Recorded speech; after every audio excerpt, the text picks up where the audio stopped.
African continent on the map. And talking about putting himself on the map, I have here with me a software engineer. He has embarked on a 100-hour coding to teach coding for 100 hours non-stop.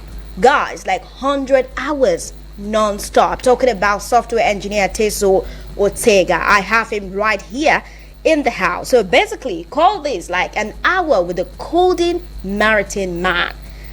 It's my pleasure to be here with you today and to also have you by my side, because when I saw your video trending, when I saw the fact that someone is embarking on something that is not very, other people have been trying to break the record, cooking, singing, and everything. I'm not saying that the other ones are easy, but you decided to go on something that isn't just relating to your field, but it's not a norm. It's not a norm in our climb. I must say that you are quite phenomenal, and it's very, very applaudable. Thank you so much for joining us this morning, Mr. Ortega, the Guinness World Records man. Yes, attempting to break the current record, about 48 hours or so, and he has set the 100-hour mark. And he's officially waiting for official confirmation. But before that, we want to be ahead of ourselves, because this is something really big. And that is why we want to, we are Eagles FM, and we believe that people need to soar. And these are the type of stories that we'd always love to relate to. So you are definitely in the right place. So tell me, who is Teso Ortega? Well, I like to call myself a professional typewriter. Okay. And that's because I basically type for a living, type email, type code. But I'm more serious note, I'm a software engineer. I'm from Nigeria, of course, last time I checked.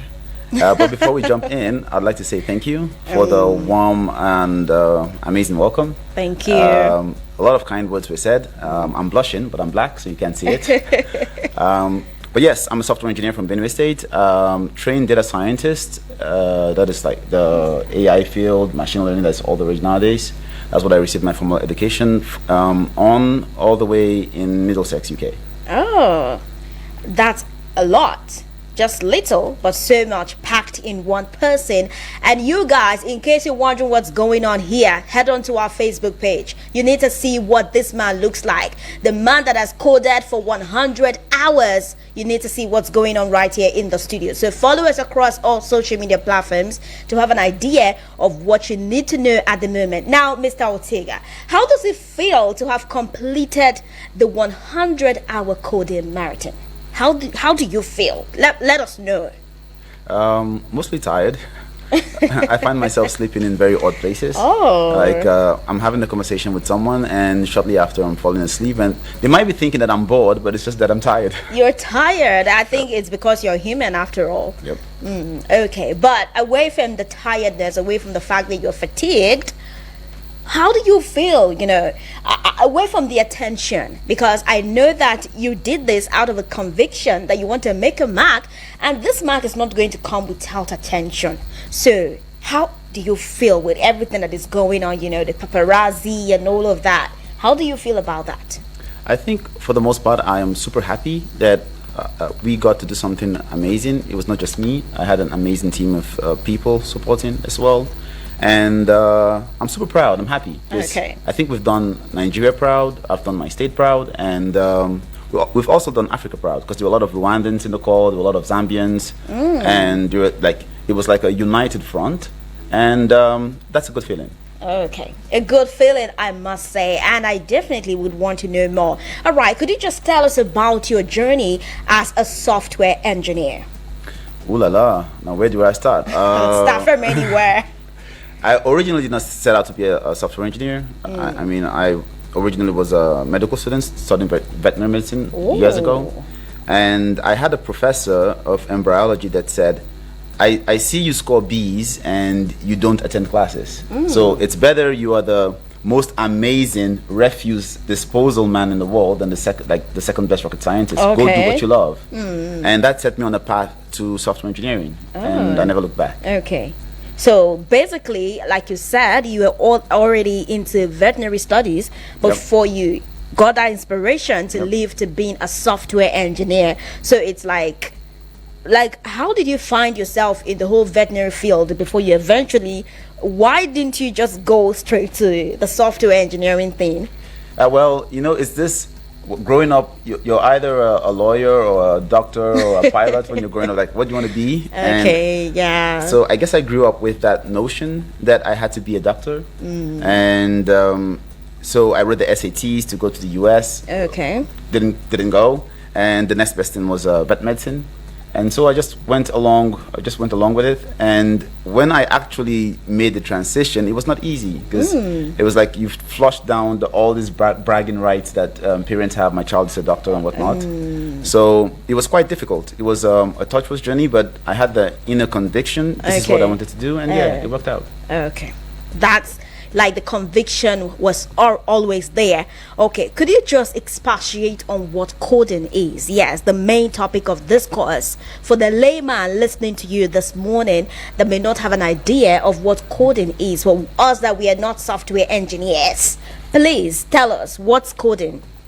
Coding, in layman terms, is like I want to talk to someone that speaks only Russian.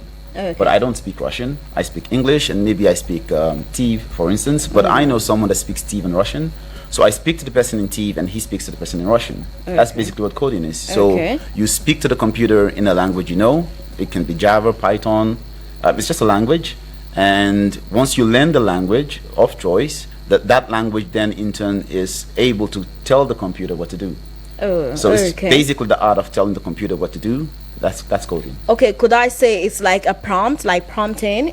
Could it be relating to the whole artificial intelligence kind of thing? I do not know, and that is why I'm trying to have more insights into what this coding is. And I believe that my listeners also share the same sentiment as I'm trying to find out more about what coding is. Well, prompt engineering is a completely different. It's a different field. Because for prompt engineering, you're interacting with more of a model. And that is like a far more involving conversation. Okay. But not coding. Coding is, yes, artificial intelligence, like the GPTs, the pre-trained transformers and whatnot, like they are code that has been written by someone somewhere. Okay. But coding is more direct. So you want to add two numbers. The computer is a very, very good calculator, so you need to instruct the computer for it to perform that operation, basically. Okay, so how relevant is this thing, or should I say a technique or a skill, how relevant is it in our world of today? How relevant is coding to us today in this digital era? I think I read somewhere that if all the computers ceased to exist, there would be a worldwide breakdown in less than an hour. Okay. Because we have come to depend on computers so much, not just the social aspects of it, but like there are systems that are run by computers that help us function as human beings. So it is pretty relevant. There is no sector of the world today that is not affected by coding. Oh, okay. No sector that is not affected by coding. And then talking about that, let's know what actually sparked your interest in attempting a Guinness World Record for coding. Well, I think it was very, very personal for me. I see that technology is very, very powerful. And I can give a story to relate to this. It's one that I also shared earlier. There is a young man who was in Lagos and used to sell hawk pure water on the streets of Lagos. Okay. They don't have a secondary school education or university education, and they learned to code in a cyber cafe. So they had like this one machine in a cyber cafe that they'd go to. They installed everything they needed on that machine. And as fate would have it, I was the person that welcomed this Nigerian to Germany. So the company I worked for at the time hired him, flew him to Germany. And he's living in Germany now, earning a lot, without a secondary school degree, without a university degree, because he learned to code. So it is a very, very powerful, transformative skill to have. And I wanted to showcase this to Nigerians and to the world. Oh, okay. To not just showcase to Nigerians, but of course to the world. And I must say that you're doing so much already, trying to put not just Nigeria on the map, but of course the African continent. Now, when you talk about empowerment, because what you've said is that one of the sparks for you to have embarked on this is like trying to create awareness that young people could take this up as a form of empowering themselves, just like you said that the young man who used to hawk in Lagos and eventually had his way to know about coding, and then his breakthrough came. So how can you encourage young people listening to you, because it's not an easy venture, or should I say it's not an easy profession as it is being painted, maybe for you because you're already there, but some people, I know that we are now in a whole techie world and everything, but everybody wants to be a tech guy, everybody wants to be a tech bro or tech sis, but it's not always that easy. So what do you have to say to that person listening to you that is aspiring to be that tech person, especially as regards coding? Well, the tech is broad. Coding is just one aspect of it, and even coding itself, it's super broad as well. Okay. And one of the things that and another reason why I went on this challenge is to dispel the myth that it is extremely hard. I have been fortunate to teach coding to a lot of people. In 2016, I came to Nigeria, taught coding to a lot of. Then it was trying to promote women in tech, and many of the people I taught to code, some of them are working in Microsoft, some of them are working at Tesla, many of them are outside Nigeria, some of them are still in Nigeria, and I have pilots that learn to code. I have people that read estate management that learn to code. I have a friend who graduated from the University of Lagos with a third class degree and got into tech and worked with Cisco. He's in the US. So it's very, very, like, there's this myth that it's difficult, but it's not. It's like there are numerous ways to get up to speed if you just have someone to show you the way and point you at the gotchas, and that's basically what I was trying to accomplish with this. Okay, talking about someone to mentor you or to teach you what you need to know, I know that there are certain skills that people need to acquire or have to be able to code. So what are some of those skills that are very necessary before someone can code? Well, literacy is definitely up there. Okay. You need to be literate because coding actually involves typing on the keyboard. Hence the joke earlier that I was a professional typewriter. So if you can read and you can write, then you're pretty much halfway there. So permit me to ask, this coding thing, are you like writing the normal alphabets that we know, or it's another kind of maybe numeric figure? I don't even understand. So in case someone out there is listening to me and they are as confused as I am, how do I begin to explain to my listeners that you guys, this coding thing that this man is trying to break and make it look as if it's something easy, there are some of us that we are wondering whether it is alphabets or numerical figures. How exactly? What do you use? Alphabets or numeric figures? It's the same keyboard. There's no special keyboard, thankfully. Because I'm beginning to wonder, anything that has to do with putting one or two together, you definitely would count me out. But I think it's a very serious thing, and it's something really commendable, a very futuristic skill that every young person or even middle age, whatever age it is, because it has a way of putting you up there, and a lot of people would give anything just to know how to code, but somehow you decided to do it.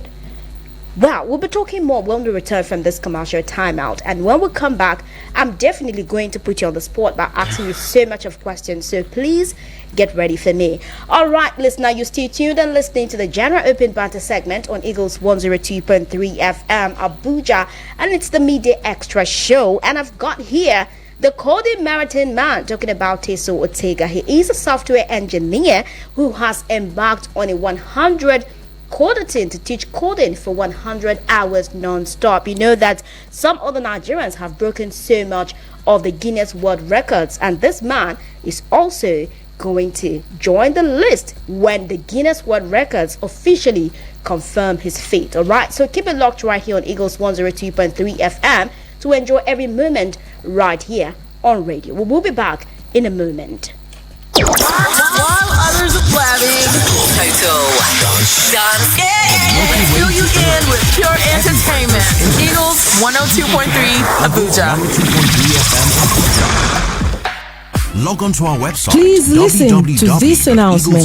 Farex Borehole. We are competent. We are committed. We simplify borehole for your borehole survey, for your borehole drilling, or any of your borehole challenges. Call us on 080-3596-5170. You can visit our office at Goshen Plaza, opposite Jabi Motor Park, Abuja. Get the desired clients for your business and service and get your phones buzzing. From the 1st of September to the 31st of December, you can advertise and reach a large audience with the Eagles FM Ember Months package. Advertise on any of our platforms and get a whopping 30% discount. That's right, 30% discount. For more information, please call 080-5919-8658. 080-5919-8658 or 081-5791-7278. 081-5791-7278. The Eagles FM 102.3 FM Ember package is a sure way to getting a wider clientele for your business and service.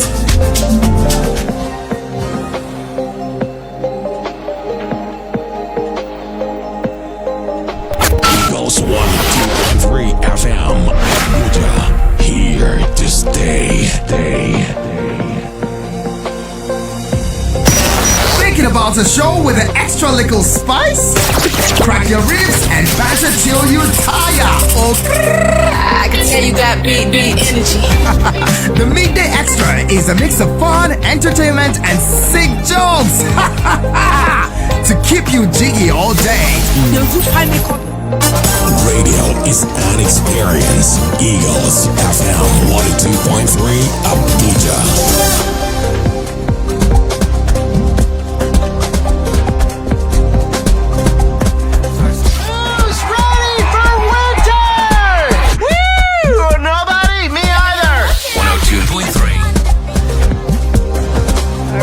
Eagles 102.3 FM Abuja, your radio experience that you can always and definitely count on. And today on the Media Extra Show, we're talking about the General Open Banter segment. We have the coding marathon man, the man who has embarked on a 100-hour codathon. Yes, in case you did not get the memo, I said this man has been coding or has coded for 100 hours non-stop, you guys. So we have him right here, live and direct. So basically, feel free to say I'm sitting beside greatness. Well, thank you so much once again, Mr. Ortega, for coming right here on Eagles 102.3 FM. And I won't forget the fact, or to state, or to reiterate, that this is Eagles FM, where we get to give the wings to fly, to soar. So I must say that your vision to make a mark definitely aligns with our goals. So thank you so much. And of course, you're in the right place. Now, talking about putting you on the hot spot, but that was just on a lighter note. I'm definitely not going to put you on the hot spot. But how did your family and friends react to this news that you're going to embark on a marathon? Everybody's doing Guinness World Records. You want to go on. Like, how did they react to it? What was like the reception? Well, to be honest, they were pretty supportive. Oh, I did have a couple of outliers. Okay. A couple of people said, "Hey, like you have to be crazy. Like, why do you want to do it?" And the minute we had a conversation, they were like, "Oh, okay, that's cool. That's definitely a good reason." So it was a lot of support once they understood the motivation behind it. Okay. Oh, so the motivation sparked a positive reception from family and friends. Okay, so what were some of those things that you put in place before like embarking on the journey? How did you contact Guinness World Records? Did you send anything to them? Did you like do medical checkups? What did you do before you officially began this journey? So the minute we had the idea to go on this journey, The first thing we did was we reached out to the Guinness World Records, and we had to actually expedite the application process, because usually you apply, and there's like an 8-week delay for them to get back to you. Okay. So we paid about you're supposed to pay £1,000 to fast track that process.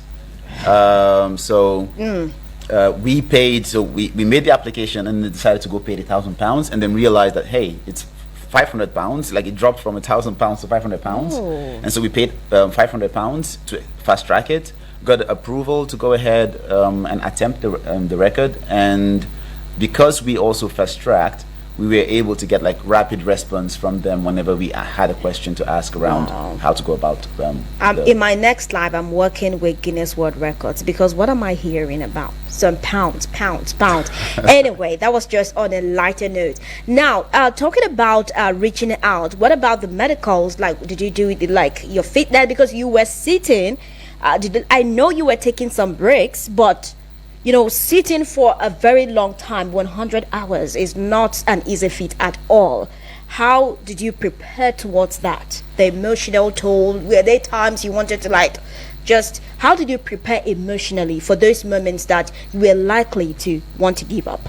Well, there was a lot of preparation, and a few days before the event started, there was like a no activity, like I was put on like on a no activity watch you list. became like a VIP kind of person, and everything was just being done for you. Yeah. Okay. So, but there was also a lot of standing as well. I didn't sit the whole time, because sitting for that long is, well, it's easier and it's better to stand.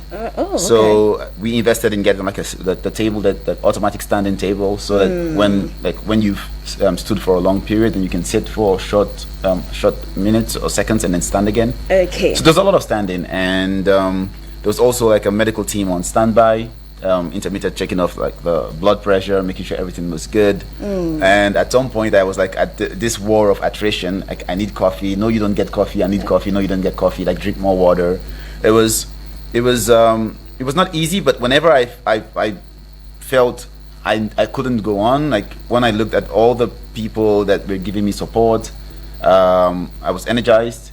And occasionally I also had people from the company that I consult with abroad jump into the call and also give their two cents. Like that was really a lot of motivation. Even though you've already chipped a part of the challenges, because the next point I was coming to ask you what challenges you faced during the marathon.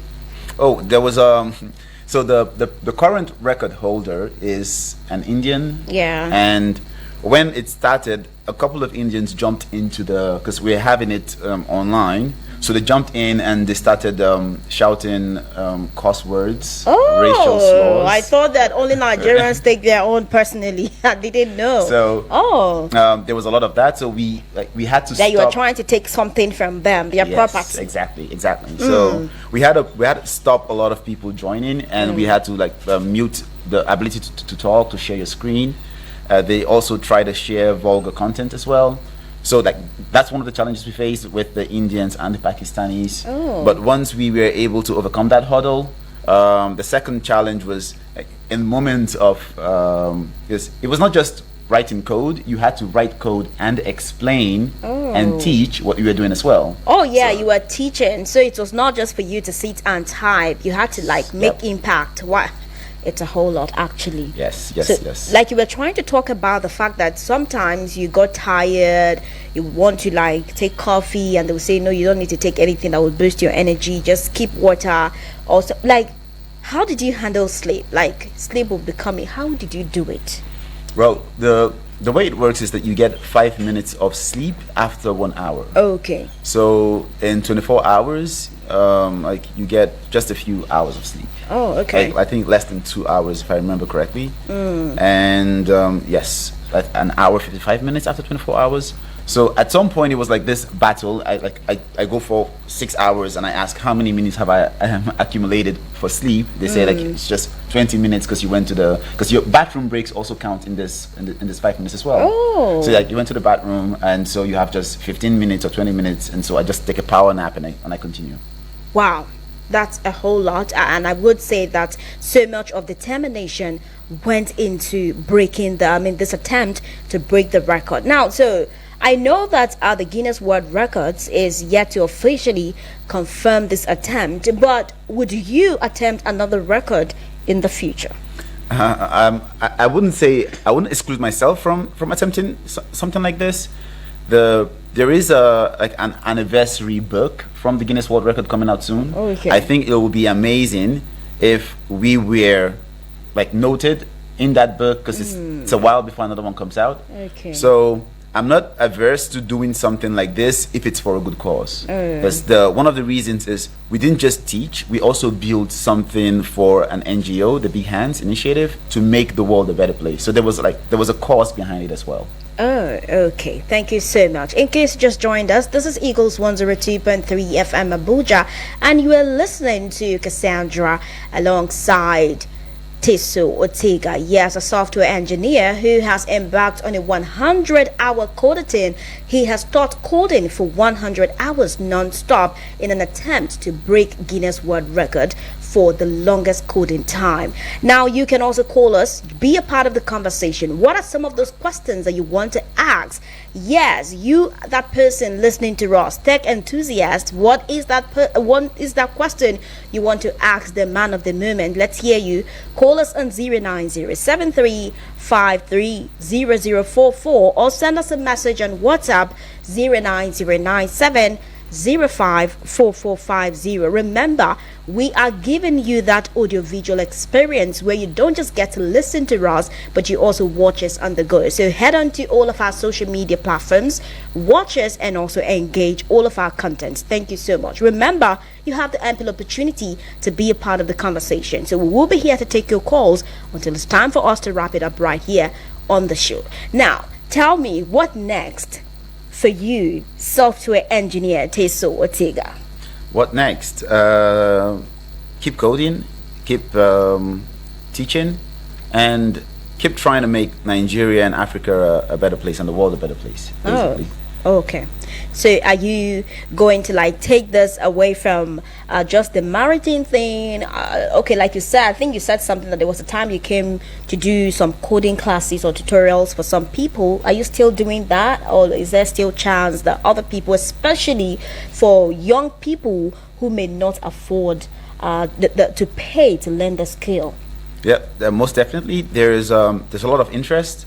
I think it's just finding the right platform and the right avenue to do that. So I'm super enthusiastic about teaching, about technology, and it's transformed my life in so many ways. And if I can do that, pass on the baton to someone else, by all means, I'm always happy to do it. Of course, technology is the future, and the future is here already. Okay, so what advice would you give to others attempting to break a Guinness World Record, maybe even in coding?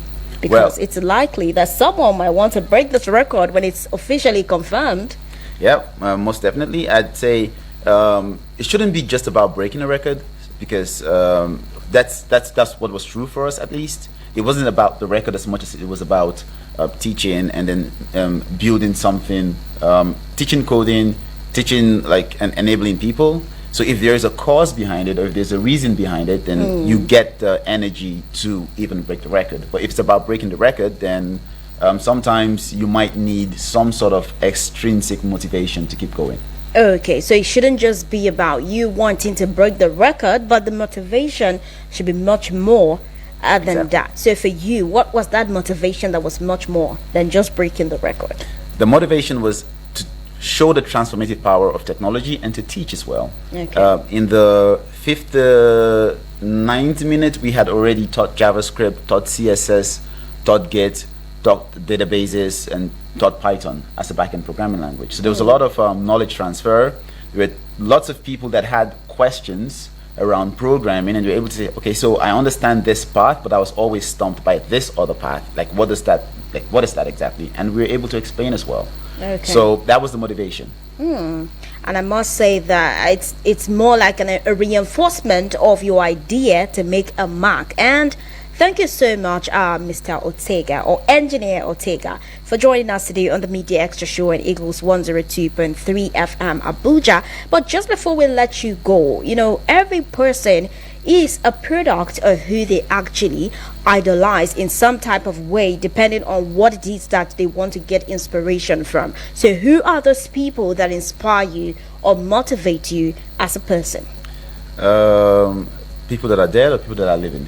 Oh, Because anybody can inspire you. There are people who have made a mark even after they've gone beyond the afterlife. In the afterlife, they are still making their mark. So anyone, who is the person or who are those people that are inspiring you? I'd say the first person is definitely my father, Celestin Ortega. He was a wonderful, amazing, extraordinary individual. Something happened when I was in university in Benue. I was very unserious because I didn't want to study medicine. I didn't register for my courses, and so I wrote the exams, but I was not on the register. And I went. Wait, did Daddy tell you to study medicine? Oh, you wanted to do it because parents want a lawyer or a doctor kind of. No, he passed away when I was I think in secondary school. Oh, sorry about that. It's thank you so much. It's been a long time, and so what happened was he was someone that would support you irrespective of what you wanted to do. Wow. And when I went to this to the registrar's office, or to I've forgotten the officer in school. He was like examination officer. His office. He said, like, you are the most unserious student. Get out of my office.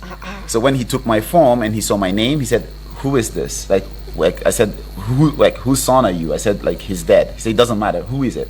And I told him, and he was like, "Your father was an amazing person. He paid my tuition. I didn't know him from anywhere," and that was inspiring. Like that large heart, it changed my life. Like, it made me start thinking differently, not about what I can get, but what I can give.